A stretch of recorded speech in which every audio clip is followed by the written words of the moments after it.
All right. Hello, everyone. I'm Shivani Choksi, and welcome to our seventh Skype session. Today, we are going to be interviewing Kenneth Cole Productions CSR manager, Jordan Catalana, and we have a few new faces today joining us as well. So we're going to briefly introduce ourselves in a sentence or two or less, so you know who is talking about CSR with you today. I'll start with myself. I'm Shivani. I'm a graduate student at GWU, and I am the co-founder of Impaction. Suganya, do you want to go next? Yes. Hello, everyone. I'm Sukana. I'm based in New York and majoring in human resource management and labor relations at NYIT. Meghna, you want to go next? Sure. So I'm Meghna. I am the UX UI designer for Impaction, and I have another job where same title, and I am based in Washington, D.C. Hi everyone, I'm Tanvi. I am a product manager with Impaction and I am based of New Jersey. Maribel, you want to go next?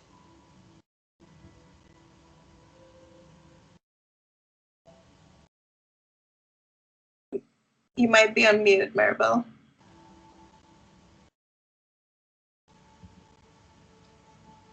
Can't hear you. You are still on mute. Do you want us to come back to you? Yeah. I can go. I'm Bethany. I'm a second-year graduate student at Marquette in Milwaukee studying international affairs. Adam, you want to go next? You are on mute, Adam. Sorry. Yeah. My name's Adam, and I live in Washington, D.C., and I work in human resources, and I'm also a graduate student at Georgetown University. Maribel, do you want to try now? No? Okay. Ruth, do you want to go next? Sure. Hi, I'm Ruth. I know some of you from Ashoka last year, and I am now the founder of a new organization called AmeriExchange. Great. And then Samer, do you want to go? Sure. My name's Samer. I also know a few of you from Ashoka last year, and I'm a program associate at a nonprofit called VentureWell that trains early stage science and tech entrepreneurs. Great. And then Maribel, should we come back to you or should we move on? Okay, we will move on for now, but then when you're able to talk, introduce yourself really quickly. Okay, so ultimately, thank you all for coming here today. And Jordan, I'll also give you a chance to introduce yourself. But first I'll introduce you and a little bit about what you do. So today we are going to be interviewing Jordan, and she works at Kenneth Cole Productions. Kenneth Cole, as many of you know, is a fashion company who is known for their popular clothing line and accessories. Since 1985, the company has been openly involved in social initiatives such as AIDS awareness and research, artistic activism, collective health, and civil liberties. The designer, Kenneth Cole, is known for his ongoing philanthropic efforts such as launching the foundation Awareness in 2008.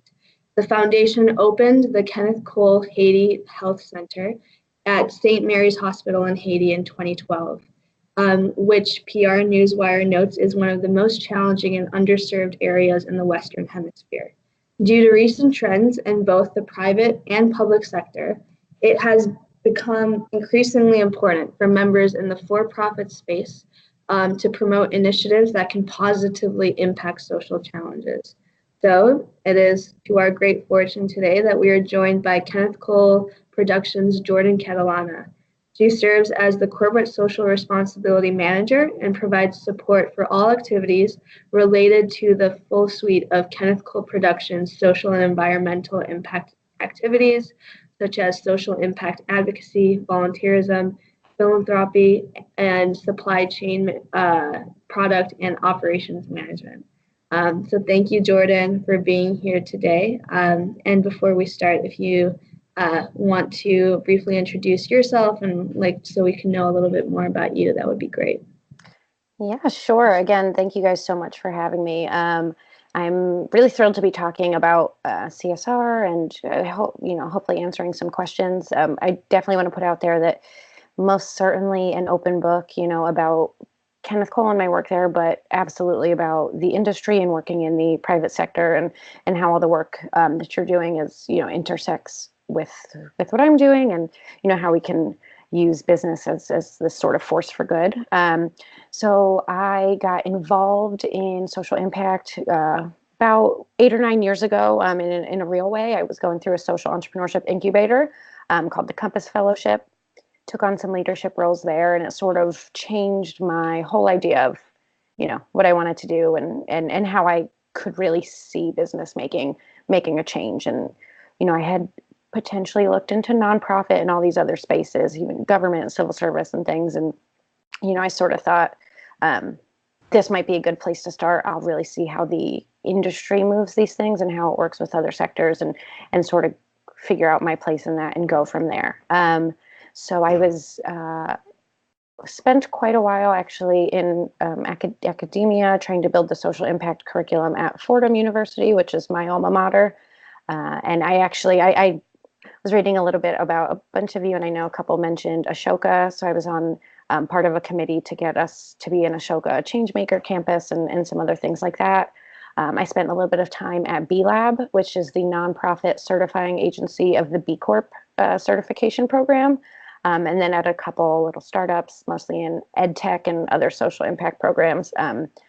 So I began at Kenneth Cole in 2012, left for a little bit, and then came back. And it's really cool to sort of see the journey, which is something I can talk about too. When I first joined, it was the public affairs department.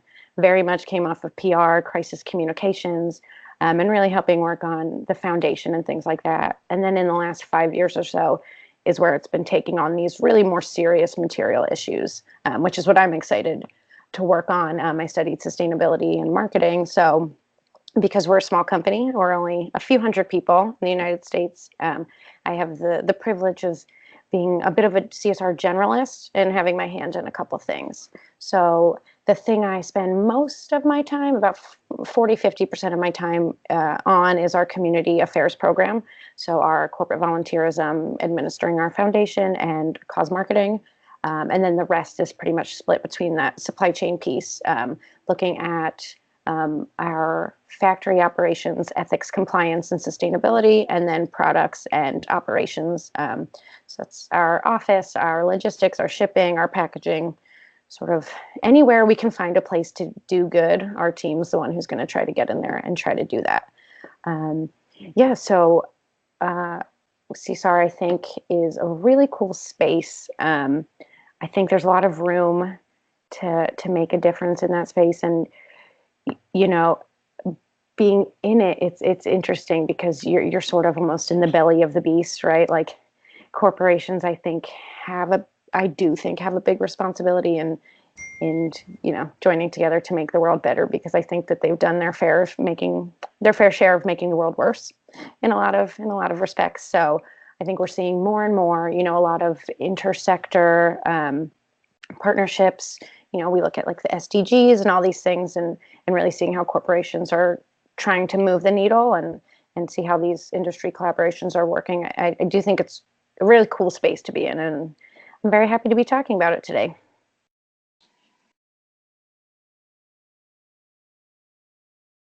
Great. I mean, you talk a little bit, can you talk a little bit about the journey from going from like more of a PR strategy to more of a sustainable systemic change strategy? Yeah. Sure. So I think this is true for Kenneth Cole and certainly not unique to us, right? I think you'll see it time and time again. I think there's a general attitude, and of course my expertise happens to be in the fashion industry because this is where I happen to end up, and we have really specific supply chain. But I think it follows, a broader pattern in the private sector, especially when like a really material supply chain is involved. I think there was an attitude for a long time that compliance was the gold, the gold standard, that meeting local laws in different markets and all these sort of things were the gold standard. And if at home you can do some charity work on top of it, like, you're right on the money. But I think, we live in a more global world than ever. And, this is obviously not news to any of you guys, that we need to be responsible and own every single thing we do, touch, sell, all these sort of things. So, of course, like a lot of fashion companies in particular, the tragedy at Rana Plaza was a big wake-up call, I think, for a lot of brands that said, compliance really isn't good enough, because the only way you can measure compliance is checking some boxes on some audits and things like that. So we sort of went from this company that was pushing out these good messages, and, Kenneth himself has been really involved, for quite a few decades, especially in activism around HIV/AIDS and LGBTQ equality and all these other things, moving from we're doing good over here and maybe being slightly more ignorant to what's actually happening. But that's our business. Our business is selling shoes, selling clothes. And if we can't be really proud of how we're doing our actual business, the other part's sort of irrelevant. So our team was sort of built to tackle those challenges and make those two things work together. So we've seen, when I started, we were a public affairs team, did a lot more crisis communications, and did some cause marketing. It's when really like greenwashing came to be a major term, and people were starting to really talk about recycling, and fast fashion was just popping up and all these things. We then became the corporate citizenship team. We were that for quite a few years too, where it was a little bit more inclusive, and I think that's where we began to. I heard a few of you mention too, you're working on HR teams. We began to dotted line report into HR as well, and really think more about human capital. Our team was responsible for doing some work on different policies and procedures, around things, like maternity and paternity leave, and being progressive there. And also, we built the trans guidelines at our office, and just these other things that we're thinking, okay, more about the business. And then it was only in about the last 3 years that we really said, okay, we're comfortable. We know we've been compliant in how we actually operate, but that's not good enough either. How can we say we're this progressive company on one side of what we do, and push these messages and try to get the public really engaged, but not try to be as, the best that we can sort of in our actual manufacturing processes and how we do retail and how we do all these things. So that's how we sort of branched into that in a really real way. And, we have the benefit, I think, like a lot of people do, is if you're not the first, you can really take the best parts of what other people are doing and follow their lead and avoid some of the stumbling blocks. And again, like I said, we are pretty small. We're about a $400 million company. So we got to, ride on the bootstraps of Levi's, who's, a $2 billion company, and the Gap, and all these other people who did it first and tried and went out there and saw what worked, and saw, if there's issues that could be tackled in a certain way, or countries to be in or not be in, and all these different things, and sort of took the best of, the best case scenarios, the best practices of these, global leaders, and said, how can we make this work for our business? So that's what we've been trying to do, really most seriously for the last few years.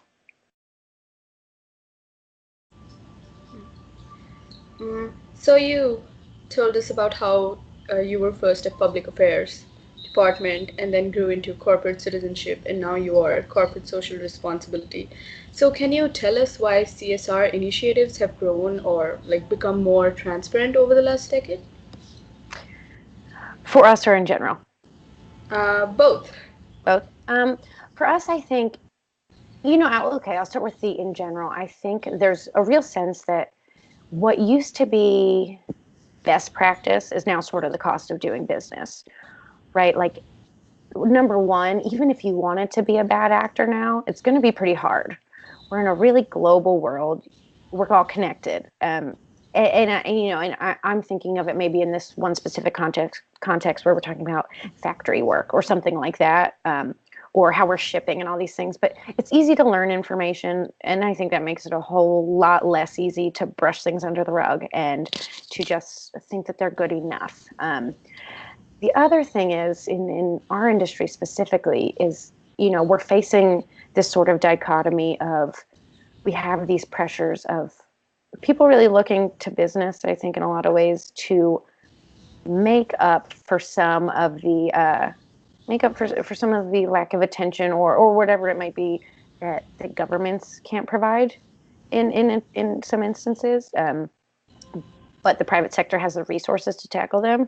But also the other piece of it is we're also facing what the hell is going on in retail, right? And like, what's the fashion industry look like? And sort of fighting these two forces at the same time.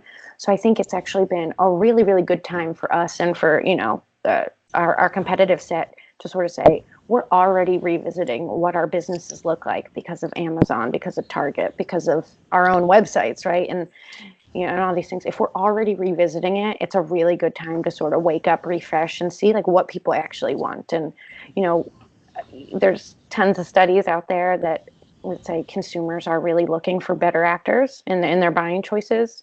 I know people also say there's plenty of studies that say they're not actually acting on those good impulses, but I think we're seeing it in other industries too, which make it promising for fashion. Like I'll always compare it to like organic food.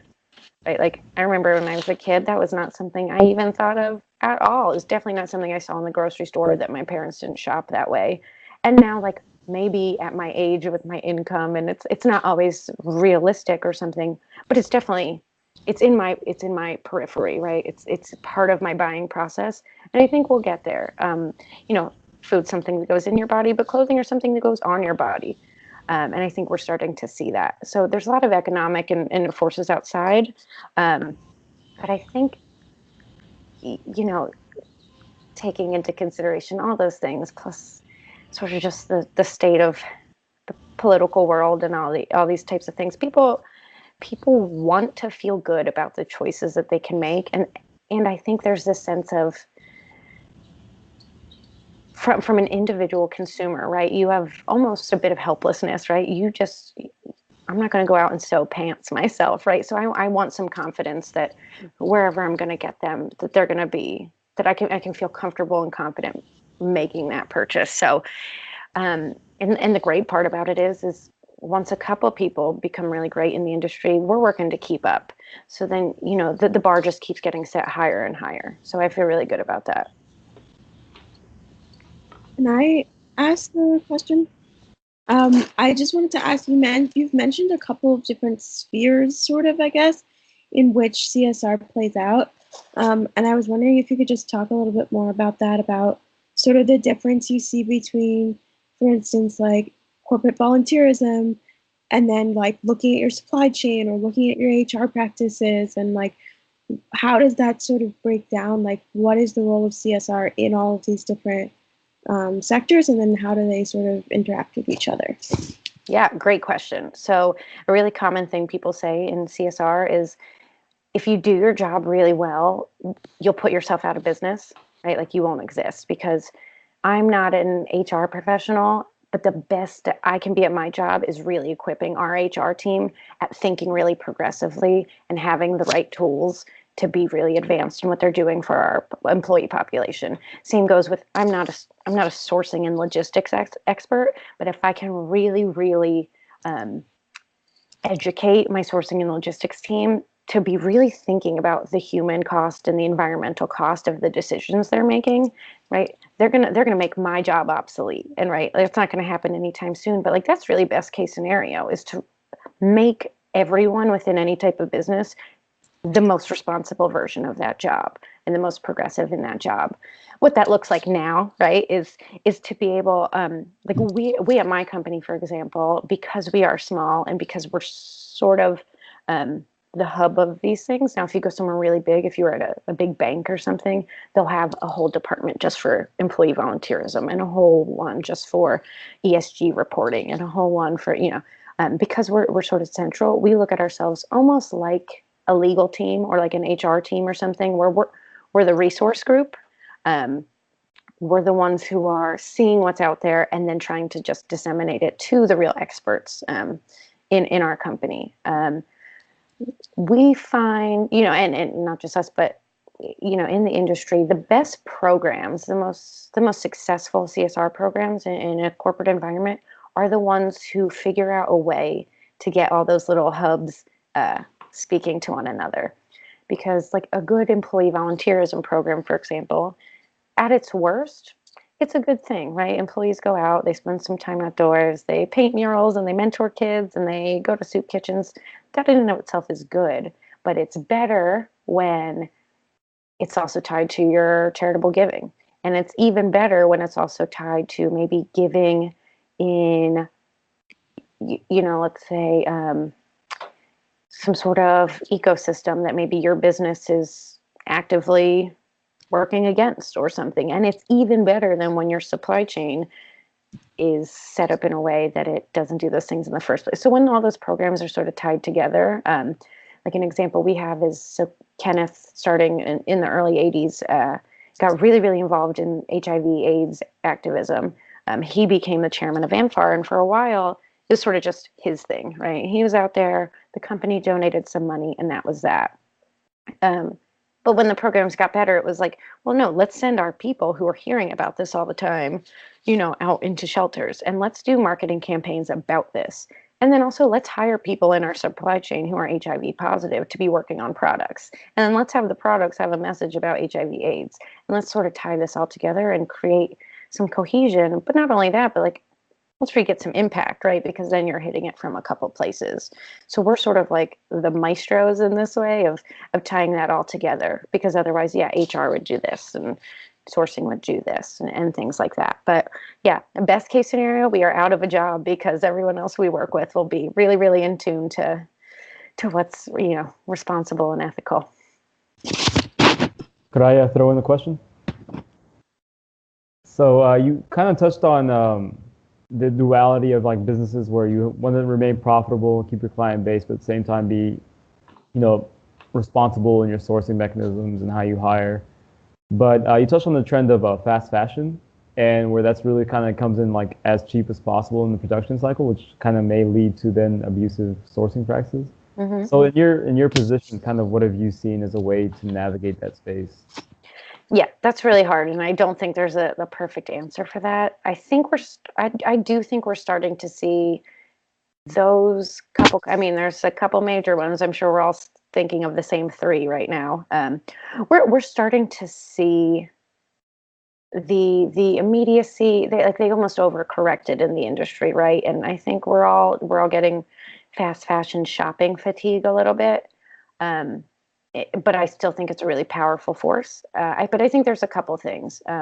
One is, I think the overconsumption and the overproduction is a very real problem. That said, having been on this side, I have I have more confidence than I did in what their actual policies, procedures are, because there's still companies that exist in the world and still exist in, developed nations and all these things. And they do have to follow some sort of rubric, right? They're not existing out in their own ether, right? So there are other factors like the law in play. I do think they also are subject to some way more intense scrutiny than other people, rightfully so. And I think it is starting to change behavior slightly. So I think that's promising. I think the other thing is I do think they recognize, again, some programs I mentioned, like a little bit at the get-go, there's these more intersector, cross-divisional, almost little programs you see popping up. And I find that sometimes those companies, and maybe it's just we know we're doing this bad stuff, so let's try to do some good stuff over here type of action. But like H&M, for example, for as much bad as they're doing, right? Like, I think we can maybe say that and agree with it. They're also the #1 purchaser of organic cotton in the whole world, right? So I think we haven't reached a place where those things offset each other or where they stop the harm to do the good. I think we're moving in that direction. I think, frankly, consumers are getting really fed up with clothes that fall apart. And I also think that the market is going to just keep pushing out bad actors, because that's just how economics work a little bit. So I try to be optimistic, because it's tough sometimes, and there's no perfect answer.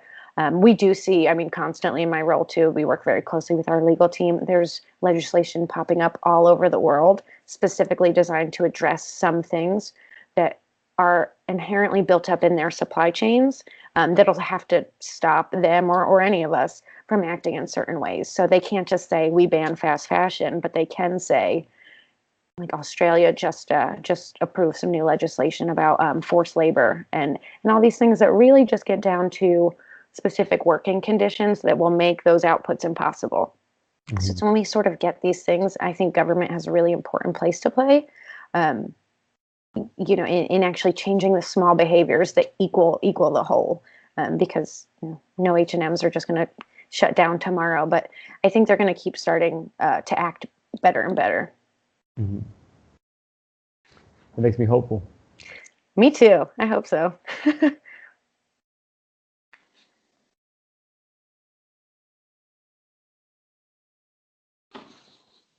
If no one else has a question, I have a follow-up. I didn't want to hog the space. So I went through the Kenneth Cole website a little bit. I looked through the foundation's work, and like you mentioned, he's like pretty active in the LGBTQ and the AIDS space. How effective have you seen the foundation's work being over the years? And some stories maybe you could share about it. Sure. Yeah, this is something we struggle with a lot too, because I think there's a different answer, and I think it's almost like generational. So back before my time of living and also of working there, back when he started really doing this stuff in the 80s, he really set out. I think he knew, we've always been pretty realistic, that we're not ever going to be the super resource heavy group that's going to be able to say, we're not Tom Shoes, who came out last week and said $5 million to March for Our Lives. Like, what? That's just not our strength. So Kenneth always has this thing he says where that the best solutions are always the most creative and rarely the most expensive. And he challenges us on that all the time. And he always said, look, I'm selling shoes. I'm not a nonprofit, but I work with them. We have a foundation, but it isn't huge. But the thing we do have is advertising and advocacy. I'm a celebrity. We're a brand. We have billboards. We have all these things. So his real thing was, let's just be almost like a public service campaign. And if there's shoes on a billboard, great. Maybe we can tie those things together. But the message is first and foremost. So we always try to pull, like, right, what's our actual impact? Because that's obviously what we're all trying to do. That is what the answer I need to come up with every day. And it's hard to say, because I do think it would be easier. We have a grant funding program, and it's about $500,000. So some legitimate direct impact comes from those dollars. But I think it's more in the unmeasurable, which is really hard to say. Like, our first LGBTQ marriage equality ad came out in 1993. So I can't maybe necessarily quantify exactly what that did, right? That's not the same as writing HRC a check, but that was a pretty big deal, right? Like, he got thrown out of retailers. He got his ads burned. He got his shoes burned, all these things, but like, it's one of his proudest moments. And I think there's things to that, we have a pride campaign that we work on all the time. And again, it's accompanied by a donation, of course, because there are people who are actually doing the work. That's really important. And that's not us. Again, we're selling shoes, but we're going to make that campaign as inclusive as we can and spread it over, a dozen cities across the country. And you better believe that when our retail partners in China and India say, we're not gonna post those ads, we make them, right? Like, that's important to us. It's important to our brand. So it's a little bit hard to quantify. Yeah, sometimes I wish we just had like a huge grant funding program where I could be like, we put $20,000 to this, schools, blah, blah, blah, and it'd be easy. We could say that. And in some respects we do, especially with volunteerism and things where we can say, we packed this many meals, we did this. But I think, it's like all of our work is about knowing what our actual strengths are so we can let the experts do their expertise, and ours is getting messaging out there. So that's where we put our resources. Yeah, that makes a lot of sense. And a lot of these things you can't quantify even on a large scale. But I mean, we do have equal rights, equal marriage in the U.S. and President Bush launched PEPFAR. So there's like, even if what you did, you were part of the movement that. So I guess that's. Yeah, we can't take credit for those specific things, of course. But but but I think there was an impact, right? Like I really do, especially HIV/AIDS. Yes, sometimes we actually have this one hallway in our office that has all these archived ads from the 80s and 90s, and some of them are shocking. Like I'd be shocked by them now in 2018, and I'm like, holy shit, that ran in 1994. Oh my god, it's pretty impressive. So it's a lot harder, I think, to make waves in that way now. When things can go viral, but when you plaster that in the New York Times in 1995, people were paying attention. So pretty cool. Awesome.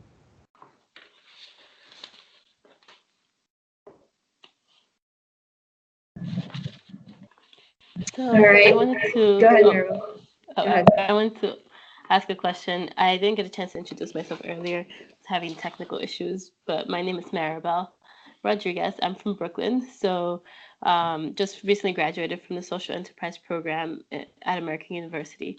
So why I mentioned I was from Brooklyn is because fashion is a huge part of, I think, New Yorkers' identity. Like growing up, it was such a huge, it was just what you kind of, woke up and did every morning. Like, what am I going to wear? It's important. And I had to express myself this way. But having said that, I have seen, like you mentioned earlier, the shift from just kind of wearing brand name clothes to, especially in my community back home, Williamsburg, to being much more like concerned about the kinds of products we're using, trying to use the most ethical products or products that are maybe like thinking about sustainability in an interesting way. So, having said that, I was wondering if you could touch again on this aspect of of where Kenneth Cole can improve, but also where their strengths are. I know you mentioned their strengths in the HIV and equal rights for LGBTQ members of society. But I'm really interested in seeing um, if Kenneth Cole can be considered an ethical fashion. I'm not sure, and how does that look, or which on the spectrum of that, where are the areas where it's really done well, and where are the areas where it still needs to grow. And I mean, thinking about like supply chains and human rights issues to, textile um, dyes and pollution to the environment, which is a huge issue, and just seeing like where within that Yeah. has Kenneth Cole made strides. Sure. Great question. Right? Because we can make all the impact we want in HIV/AIDS and LGBTQ rights, but we sell shoes, right? And that's where our actual impact is. So the giant elephant in the room is there is absolutely no such thing as ethical fashion. It doesn't exist, right? It's always just the least of all evils. It unfortunately is really true. There's this really great documentary called True Cost. Definitely watch it. It's about the true cost of the fashion industry, and it is startling, right? It's like if you look at all the major industries in the world, the most polluting, number one, energy, oil. Number two, fashion. People throw away a disgusting amount of clothes, and then not to mention like how they're actually made, right? So you can, even as the best actor in the world with the best, cleanest supply chain, you're still making new stuff in a place where we absolutely do not need new stuff. So I think the biggest things that are going to keep coming from us, and I think from the rest of the industry, are recycling and renting. Those are going to be huge.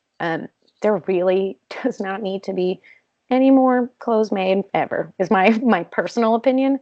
Now, if we have no more clothes made ever, I'm out of a job. So it's maybe not necessarily my professional opinion, but I think one of the big issues, we're having, like a lot of our counterparts, is we're an older company trying to retrofit an old system to meet these new goals and to take these new things into consideration. So I really applaud people like Everlane and all these new guys popping up that are starting out the right way, or at least like really in the best way you can, who can build their supply chains and their product processes to be great from the get-go.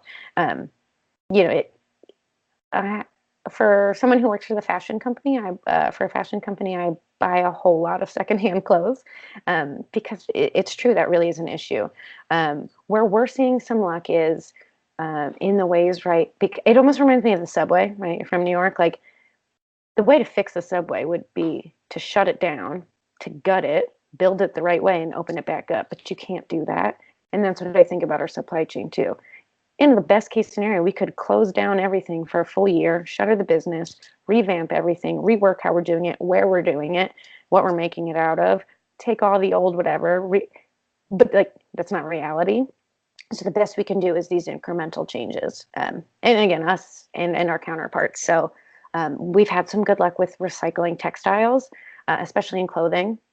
Footwear is really, really hard. It's very hard to recycle. And for a long, long time, it's made out of really bad things that can't be recycled. So we're seeing some progress just out of like chemists and scientists and all these things working on ways to re-engineer alternatives. We're seeing a ton. I mean, you look at all the major sports brands, Adidas, Nikes, all have recycled plastic shoes coming out. So it's cool. Everlane just dropped their new recycled water bottle jacket. So we're all moving in that direction. I think alternatives will be huge. Rent a Runway and all those guys who are doing sharing, which is great because you're just reducing the things that are in the world at all. Footwear is going to be hard for us. So where we're looking again, and again, we're like a pretty moderately priced brand. I think if we were Jimmy Choo, who had these huge margins, for $1,300 shoes to play around with, and we could get vegan leather and all these different things, it'd be a different story. But we're looking at the places we can improve. So one thing we've done pretty recently is look at even how patterns are cut, and just ways that, one, are like uneconomical, but also very wasteful. And how do you design even patterns that can be cut in a certain way that you don't have fabric scraps, that you don't have extra dye going into anywhere. And like looking at the processes you can change in the short term while you plan for the long. So we're all very much in this space. And then from a product perspective. And again, it's hard because the best way to make shoes is to not make them, very frankly. Reformation, that brand has a really great tagline I like, which is being naked is the most sustainable option. We're number 2, which I don't know if they're number 2, but I do think, it's right on the money. So I think we'll all keep retrofitting as we can for now. But like us, like a lot of other brands too, we have a relationship with the United Nations, and we are actively paying attention to the Sustainable Development Goals and working on different pacts in the countries we're operating in and all these things to make sure we're on top of things and doing what we can, while staying in business. Thank you, Jordan. Unfortunately, that's all the time that we have left for today. But thank you all for all your questions. Thank you for joining us today. And thank you, Jordan, for interviewing with us today. We really appreciate it. And we will see you all for the next Skype session. But for now, have a great Sunday. Thank you. Thank you.